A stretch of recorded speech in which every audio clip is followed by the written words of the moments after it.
Yeah, Okay, so got once it. again, welcome on DataOps Poland meetup. Dennis, your stage is yours. You are a star, so Okay, go thank on. you very much, guys. So I have a few slides and also a demo at the end. So if I'm running out of time, please feel free to speak up. I will try to make this more like a conversational presentation. So feel free to interrupt me if you have any questions. So yeah, as I mentioned initially, Couchbase is a NoSQL database. It is a document database very similar to MongoDB. We're also a document database. We store data as JSON, but I guess Couchbase has historically focused more on those critical scenarios, right? And now we are trying to make Couchbase more accessible what I mean in terms of documentation and examples and other stuff to people.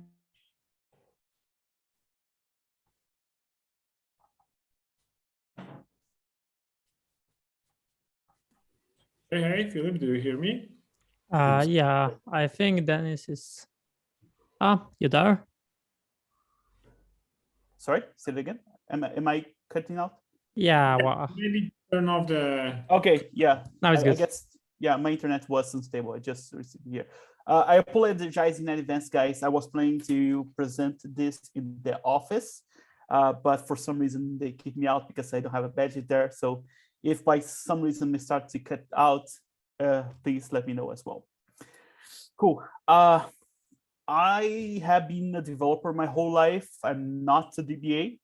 I'm essentially a developer that understands databases well. I have been working with NoSQL for quite a few years now, and also a Java specialist, and I try to contribute to a lot of open source projects. And for almost 5 years now, I have been running the DA team at Couchbase. Cool, so let's get started. I only have 2 sales slides here, so please, I will try to go through this as fast as possible, just to give you guys some rough understanding of where Couchbase sits. Fairly popular on those critical scenarios where you have like millions of users and you need to operations at the sub-millisecond level. Even though you have like those big clusters, Couchbase is really highly scalable. You can scale to dozens of nodes. I mean, in theory, you can go to 1024, but even at Couchbase, we never tested this limit. The biggest cluster we ever tried was 300 nodes, and it was still working properly. But yeah, those are a few of the companies using Couchbase. Pretty much those guys, a lot of those big companies. And we are open source, by the way. We have an open source and an enterprise version. The only difference between them is mostly like some extra features on the enterprise. But let's talk about, okay, the tech stuff, which is why you guys are here for, right? Couchbase is started as a combination of Memcache. So some folks from Memcache, some developers, and some folks from CouchDB, they decided to create another database, which is a combination, of a cache and a database together, right? So instead of having, let's say, Redis and Postgres, or Redis and MongoDB, for instance, Couchbase is like a well-integrated cache and database together. So you don't need to put like a cache in front of Couchbase because we already do the caching for you. In fact, if you want to, you can use Couchbase as a cache. And it is a quite common scenario, in fact, that people, instead of using Memcache, they use Couchbase because Couchbase has like pretty much a lot of more features than Memcache. So it is a very well integrated cache and database together. Just to give you guys an example, whenever you write to Couchbase, the write is asynchronous. So As soon as you write to the disk, to the cache of the server, we send our acknowledge back to the application, say that, yeah, we got this, and we asynchronously replicate, store this in the disk, and replicate to the other nodes of the cluster, right? And those things, they happen super fast because, yeah, it is replications memory to memory, so it is something that happens just a few milliseconds. And as we have this cache, whenever you write, the document is already cached, and we use a standard algorithm like least recent used is the one that LRU, algorithm, so standard cache algorithm to keep documents in the cache. Of course, if the server explodes right after you write to the cache, you might lose some data, right? So because we store in the disk asynchronously. However, you can change that behavior, right? I guess one of the things you might notice at Couchbase is that we give you a lot of flexibility on how you want to fine-tune the database. So, for instance, for the default behavior, you can say, okay, yeah, just write as fast as you can, and you can write things to the database asynchronously. But this data here is very important to me. So I would like to wait until the data is persisted to the disk and replicated to 3 other nodes.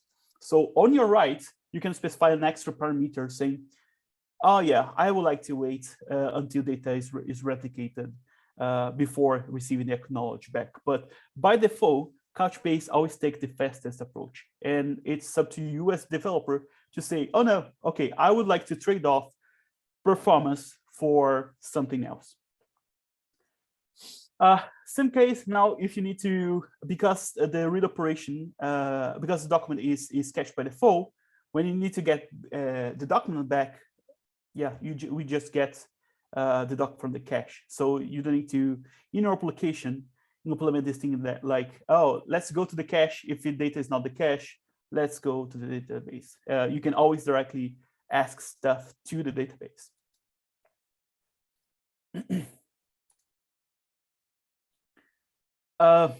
One interesting thing here is that whenever you store, when you create a bucket, which is something similar to a schema in a relational database, you can specify how many replicas you want of a document.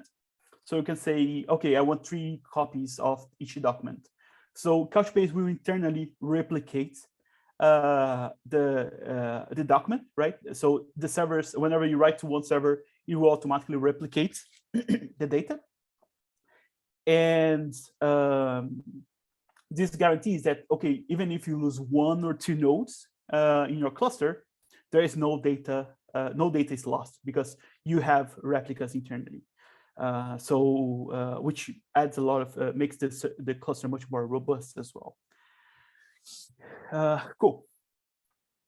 And yeah, so a few highlights here. We have asynchronous writes by default. We have transparent caching. You can wait if the data is, if you want to replicate, if you want the data to be replicated. And we also have like, you can lock, you can lock the data if you want to. We have also transactions, and I will talk about it later on. One of the cool things inside Couchbase is that we have transparent sharding, which means that even though the data internally is sharded, from the developer point of view, you only see one single database. But I would say that sharding is almost the secret sauce here for Couchbase, because what happens is, by default, when you install Couchbase, we shard each bucket in 1024 smaller shards. The reason for that, why we have such a number of shards, is that with 1024 shards, we guarantee that no shard will ever be bigger enough that it won't fit in just one server, right? And in Couchbase, we have this automatic sharding. So whenever you save a document, we use an algorithm called CRC32, and we hash the key of the document. And according to this hash, we assign a shard to this document, right? So let's say here, we call the shards vbuckets, right?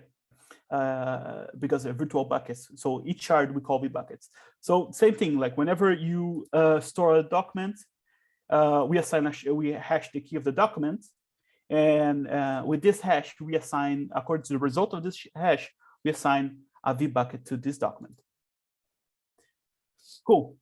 The cool thing here is that the CRC32 will evenly distribute documents between shards, right? So if you store 1024 documents, each shard will essentially have one document each. So there is never a need of resharding your data. Like in some databases, they ask you to pick the sharding key. And what happens is if sometimes you pick the wrong sharding key, you might end up with a lot of documents in the same shard. And because shards cannot be splitted, you might, let's say you pick country as a sharding key, right? And what might happen along the way is that the shard China or the shard India might have like millions and millions of documents in it. And the shard Liechtenstein or the shard Luxembourg will have almost no documents in it, right? So the server running hosting the China and India shard will be overloaded, while the one holding Luxembourg and Liechtenstein will pretty much be there doing nothing. And that is not good, right? What we want is evenly distributed documents, evenly distributed throughout your cluster, because you can distribute the load as well. And that's exactly what Couchbase does. Like we automatically shard the data and evenly distribute the data between clusters. And that's essentially one of the secret sauce of Couchbase of how we distribute nodes, data between clusters. In fact, resharding is something that is not even possible in Couchbase, because we guarantee that, data will be evenly distributed. And because data is already sharded, adding a new node, for instance, in Couchbase is a very cheap operation, right? It's very easy to scale up or scale out a Couchbase cluster, because as the data is already sharded, all you need to do is to, when we have a new node, move some of the shards to the new node, and boom, you're good to go. Now you scale out your cluster. So to be honest, like scaling a Couchbase cluster is just a matter of like 2 clicks, because it is literally, I mean, of course, it sounds like sales now, but when I show you guys, you see that, okay, this is exactly how it works. And one cool thing, let me see, one cool thing in this thing is because we use this algorithm to hash the key and assign a vbucket to it. When I need to get the data back, the SDK hash the key of the document again, and he knows, oh, okay, yeah, this document here, according to this hash, is in the vbucket 4, right? And the SDK, when he first connects to the database, he downloads the cluster map, and the cluster map is just a list of the nodes in the cluster and which shards each node is in charge of, right? So when you need to get back the document, we just let's say you make a get with the key of with the ID of the document, we hash that ID and we know, oh yeah, this document is in the vbucket 3, and the vbucket 3 is on node 1.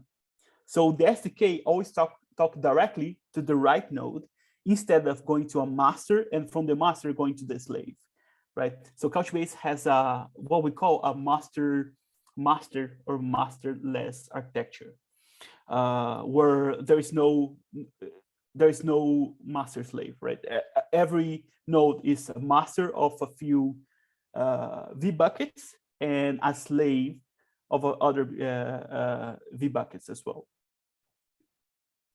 And this is one of the reasons why Couchbase is highly scalable, because in fact, like you keep adding, as you keep adding nodes, it does, when you use this kind of strategy, it doesn't matter how many nodes you have in the cluster. You can always keep adding nodes, and because the SDK always talk directly to the right node, which instead of going to the master, which of course, like the master eventually becomes the bottleneck, which is, for instance, not trying to bash on anything, just trying to compare. It is a problem, for instance, with MongoDB, let's say, because Mongo has a master-slave architecture, and with the master-slave architecture, the implementation of the database internally becomes easier, right? Because it's not a truly distributed system. But it also limits the scalability of the cluster, because a lot of the requests have to go to the master, and from the master to the slaves. And here we go, the SDKs talk directly to all nodes in the cluster. Talking about architecture, yeah, Couchbase is kind of a modular database. So you can use as, we have different services. So you can use as a managed cache if you want to. You can use as a key value store like DynamoDB or Redis.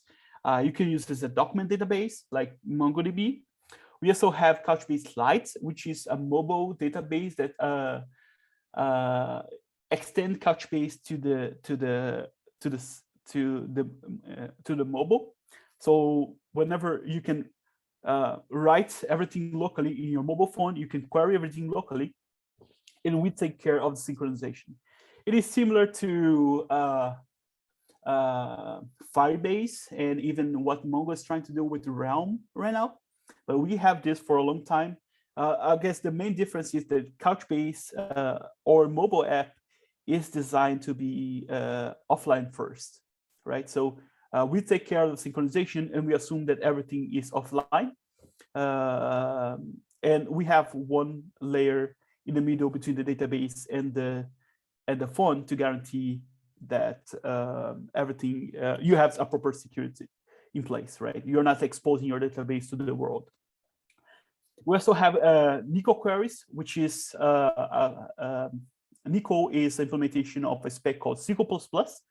And SQL++ essentially allows you to query JSON using SQL. And the difference here is that, okay, you might not be surprised that, oh yeah, every NoSQL database has a SQL-like language. But here at Couchbase, this language is SQL 92 compatible, which means that you can grab the same queries running in your application and run against Couchbase, and they will work, right? Because it's the same syntax pretty much. I'll show you guys later. We also have like a small full text search engine internally. So let's say if you want to do full text search in your application, and you don't want to, we also have a connector to Elasticsearch, but instead of like setting up a server and pushing your data from Couchbase to Elasticsearch, you can leverage the same infrastructure of the database to do full text search in it. If what you want is to implement advanced search in your application, right? We are not designed for logs or for anything like that. It's just an extra use case if you want to implement full text search in your application. And we also have like a small analytics engine as well. In fact, we run inside Couchbase, we run AsterixDB, which is another database designed for big data. But our analytics is more like real-time analytics. So it only makes sense if you're using Couchbase and you need real-time analytics. Instead of querying Couchbase directly with very heavy queries, you can query this analytics engine, which has copy of the data, so you're not compromising the performance of your application. Yeah, this is kind of a summary of one of the things I was talking about. Worth to highlight that the key value store is like super fast. You can get data back in this, in sub-millisecond level. So, and I will go through some of the stuff later on in the talk. Cool. When you install Couchbase, right, by default, if you want to, you have all the services, right? Look, you have query, index, data, full text search, analytics, We also have eventing and backup now as well. But the cool thing is you can pick which services you want to run, right? So say your application reads more than write, right? If your application reads more than writes, you could spin up like 10 nodes running query and index, and 3 nodes running data. Or if your application writes more than reads, you could have like 2 nodes running query, 2 nodes running index, and 10 nodes running data, right? So you can do this kind of thing and adjust as well the hardware according to the service that you are running. So for instance, I mean, you could like run query and index in the same node, or you could just run one node just with query and one node just with the index. And as I mentioned here, you could run everything in the same node as well if you want to. But the ability here is that you can adjust the hardware according to the service they were running. So like query needs more CPU, index needs more memory, and data needs better disk, right? So you can adjust the performance according to your application. And of course, if your application is querying more, you can add more query nodes. If your application is writing more, you can just add more data nodes. And for instance, if you're not using full text search, fine, you don't need to run full text search at all. We also have something called XDCR, so cross data center replication. So which means that you could have like one data center running in Europe and one, let's say, in US. And you can synchronize those clusters using this protocol that we have internally. So in fact, you're just pointing one cluster to another, and yeah, we take care of the synchronization. You can also decide which kind of documents you want to synchronize. So let's say you don't want to, for instance, if you have an e-commerce, the products from Europe and the products from US, they might be different, but the user, okay, you like the users to be the same. Like I can fly to Europe or I can go to US and leverage the logging with the same user, right? So you could synchronize the users, but not the rest of the documents. So, and this is all performed by the database as well. And another cool thing is that both clusters could be active, right? So you could write to one cluster, you can write to both clusters, and they would take care of the synchronization and conflict resolution. Cool. Yeah, so this is how cross data center replication works. And we also have, okay, query data. Guys, sorry, I just need to answer the door. I'll be in 30 seconds, sorry.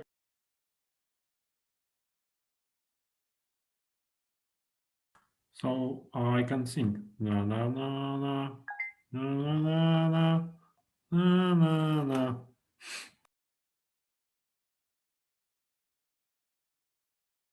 Not bad. Any questions? Do you like Philip?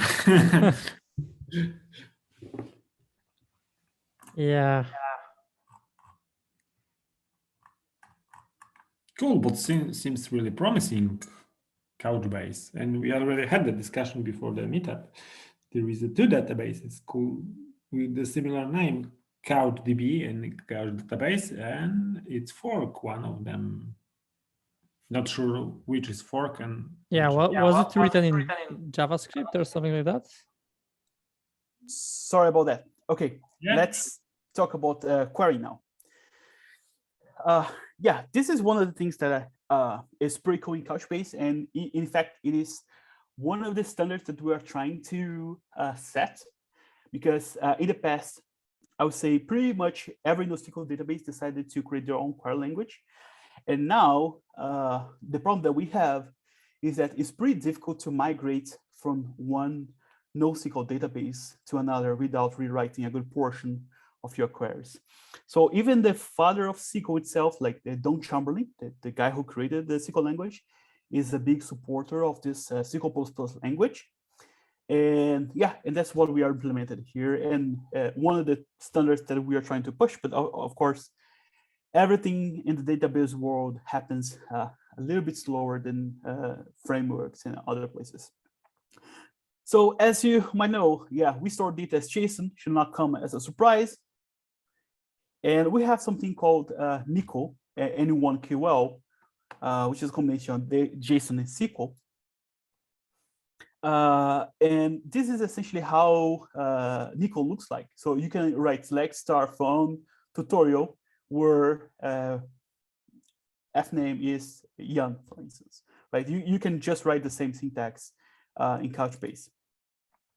And this is, for instance, how a select, this is how a store select looks like, a group by, a delete, and an insert. And as you can see, the only difference here is that when you insert in data, of course, because we're talking about JSON, the insert is like key, you have the ID and the JSON file. But everything else is pretty much the same. Of course, we do have some, this language is a superset of SQL because now we're dealing with hierarchical data, right? It's not flat data. So there is some other extra keywords that just help you to navigate to traverse the JSON file. But it is very, very similar to SQL, to be honest. Like if you compare how Postgres, let's say, query JSON and how Couchbase queries JSON, you will realize that, oh yeah, Couchbase here looks like SQL, and in Postgres, it's kind of like, okay, yeah, I'm not sure what's going on here. And this is one of the cool things in Couchbase because the learning curve is much smaller with this. And we have been using this for 5 years now, and works like really, really well for us. We also have like 2 types of transactions, and as you might know, distributed transactions is not something easy to implement. So in Couchbase, we support the traditional type of transactions where you run start transaction, execute a bunch of operations, and then commit transaction.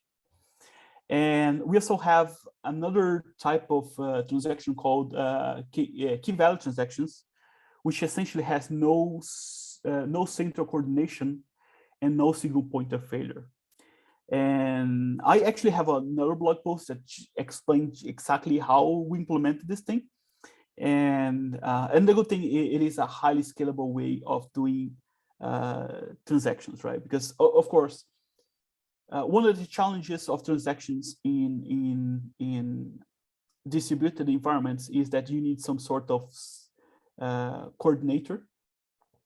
And because we're talking about a database that is like performance is really the key focus of the database, doing transactions in this distributed environment is like, that's why it is challenging. So we implemented this type of transaction here, which is a more traditional type of transaction if you want to do so. But we actually recommend you to use the other type of transaction, which is more like a key value transaction style. I mean, it is more like a Lambda style of transactions. I can show you guys later if we have any time left. But this is super cool because worth to highlight that as we're talking about document databases, transactions are less needed, to be honest, because if you think about, let's say on relational, if you insert, let's say you want to insert a user, right? So you need to start the transaction, then you insert the user table, you insert in the user roles table, you insert in the user preference table, and you insert in the address table, and then you commit the transaction, right?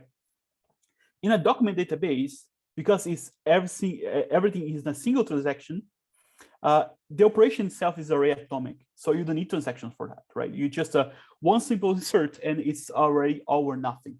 You only need transactions when you are touching multiple documents at the same time, and that's exactly what we support here. But I would say that in our application, transaction will be just a minor part of it.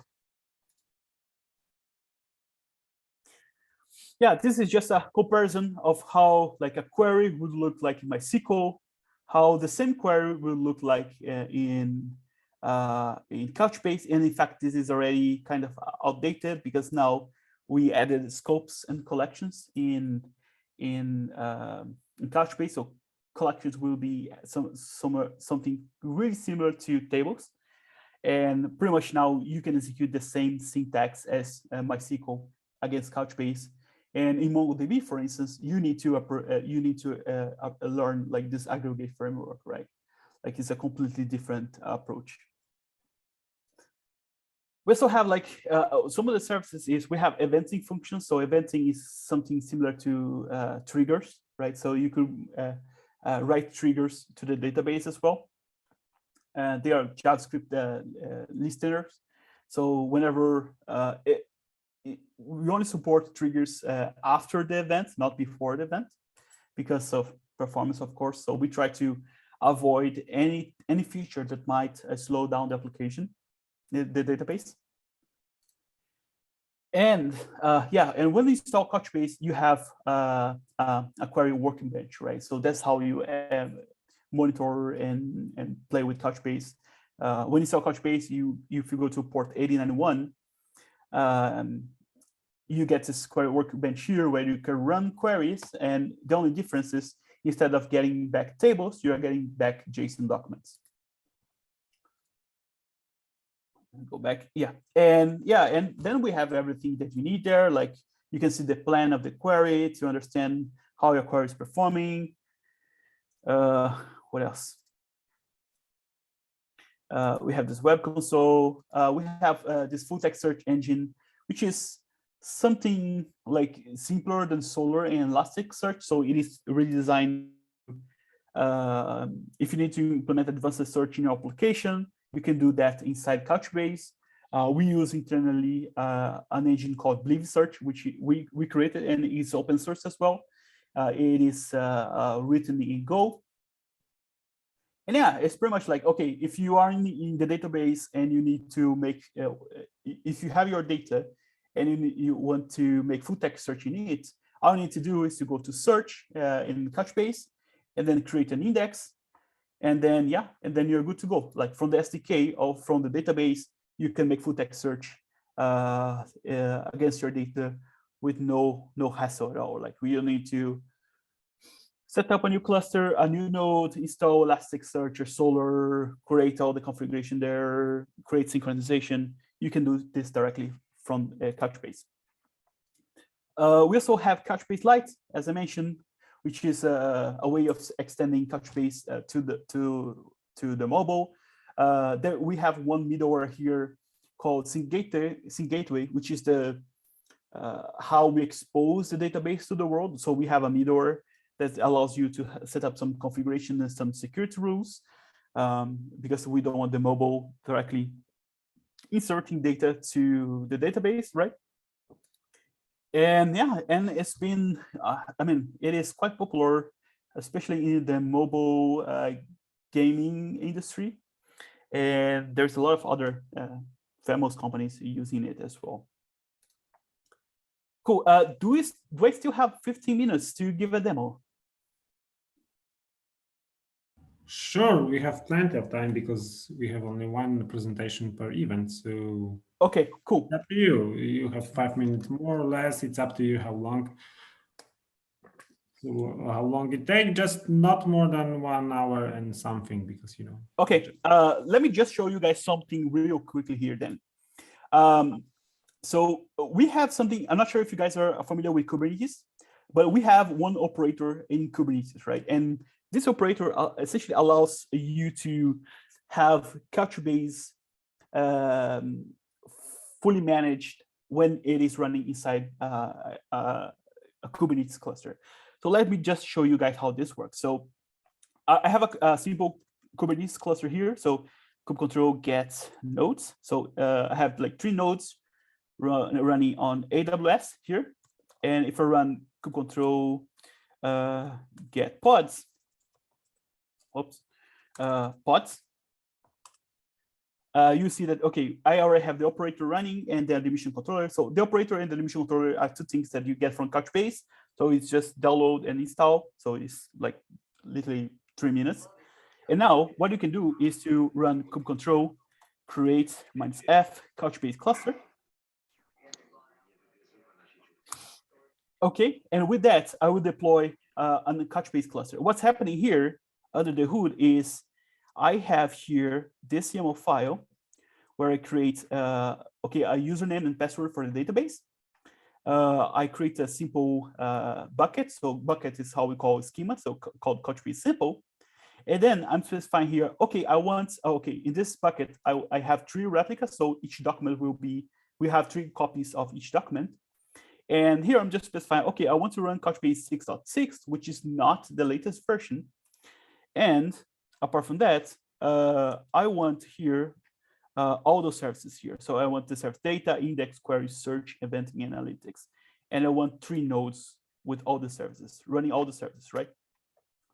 Cool. So now if I come back here and run kubectl get pods, you see that, okay, I already have like CB, I have specified 3 nodes. I already have the 3 nodes here.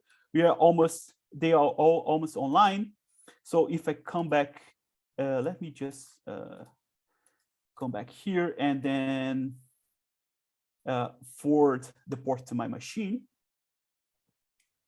Right. And so now I'm just saying, okay, I want to access this CB example 000. So if I come back here and call localhost 8091, administrator password, you see that, okay, yeah, that's, I have here my Couchbase example and servers, you see that, okay, I have 3 servers here, right? This is exactly the 3 servers that I specified on my YAML file here. Cool. Let's do one thing now. I can come here. Let me get rid of this zone window, and I could create add bucket. So just creating a new schema here. And let's say I want to create a new bucket called test. Right? Okay, now we'll wait for the bucket to be ready, and you see that it suddenly disappeared, right? The reason for that is because our YAML file here is a single source of truth, right? And because we have an operator on Kubernetes that manages Couchbase, it will compare the configuration that we have here in the YAML file, which says there's only one bucket called Couchbase example, with the real configuration of the server. So if I come here and say, try to add a bucket again, it will say, okay, this is not the configuration that I have here, so I will revert this change. Another cool thing is that the operator can also recover nodes for you. So let's do something more interesting here, which is, let's go here, and I will deploy a simple app called kubectl create -f Spring Boot YAML. So this app will start inserting data in the database. So at some point here, we'll see that updates will be coming. Yeah, so you see like, okay, now we are inserting data. What we can do now is while the application is live, let's go back and kill one of the nodes. So let's run kubectl delete -f CB example 0002. So CB example delete pod. Yeah, sorry. So we just deleted one of the nodes of the cluster, right? So you see here that, oh yeah, this node suddenly disappeared. What we need to do to recover from this? Nothing. Because the operator will listen to the event that, oh, we just lost this node. It will kill this node and will bring another node back, and we'll join this node to the cluster and trigger data rebalancing. So data rebalancing is just making sure that we have the data that we lost will be copied to this node. So here, essentially, we just recovered from a failure while our application was still inserting data. So it all happens online.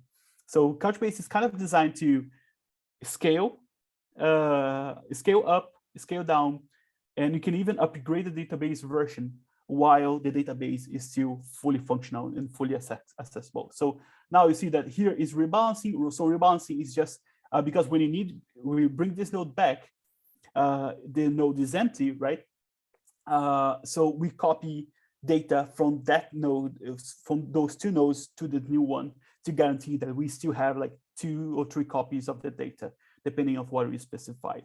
And if I want to scale the database here, all I have to do is to come here and say, okay, instead of 3, I want 4 nodes now. So yeah, 4 nodes now.